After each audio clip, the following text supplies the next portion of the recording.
right, turning to our forecast now as we talk about the weekend, the Taylor Swift concert.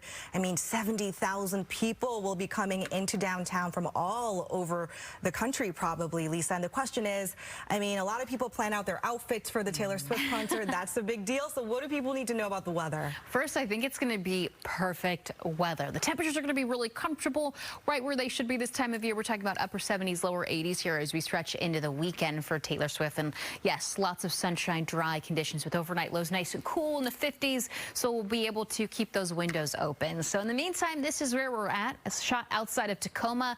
Tacoma Narrows Bridge here, 75 degrees. Wind speeds, take a look at them, up to around 14 miles an hour. So they have picked up a little bit here. Light breeze continuing generally out of the southwest, but overall picking up and generally tracking out towards the east with that cloud cover in the upper levels of the atmosphere. So the temperatures continuing to remain comfortable in the 70s for a lot of us, like Seattle, Renton, mid-70s, Tacoma, Olympia, we've got the 60s, Arlington, Oak Harbor stretching through the strait. Satellite and Doppler view showing dry skies. We do have a little bit of that cloud cover like we talked about, tracking out towards the east over in the foothills, hugging the Cascades, and still lingering around for those in Skagit, Snohomish, parts of King County.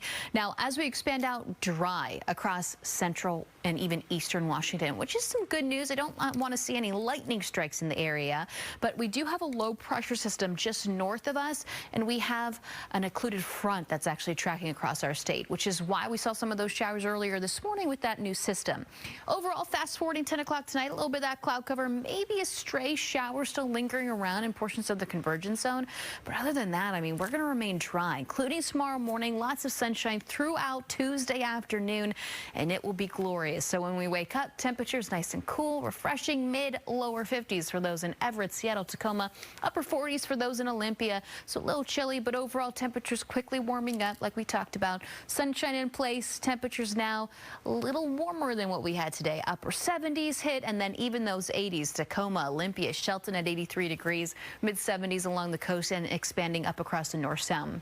So continuing with this trend, temperatures are going to continue to climb, peaking mid-upper 80s here Wednesday, Thursday, gradually starting to drop into those upper 70s, lower 80s like we talked about for the concert, a little more comfortable. So that will be very pleasant. And as those temperatures heat up, it actually has to do with high pressure building in the forecast, and then a low pressure system once again off the coast, which will allow those temperatures to slowly start to dwindle down. But here's a look at your 7-day forecast, giving you some time to absorb this tonight. 55 tomorrow, 79. Sunshine as we stretch the rest of the week. Temperatures begin to climb. So we peak on Thursday, but overall Wednesday and Thursday, it could be a little hot for some of us, toasty, and then the temperatures kind of settle down a little bit. So by Friday, Saturday, temperatures lower 80s. Definitely dealing with some summertime weather here. Coolest temperature on the board, that's Sunday at 78 degrees, which again is pretty normal. And overnight lows, that's where we're going to get that relief in those 50s, and we'll have a little bit of that cloud cover early in the morning here from day to day, but overall lots of sunshine, nothing like that marine layer settling in, and it should be glorious. And that is a look at what we can expect.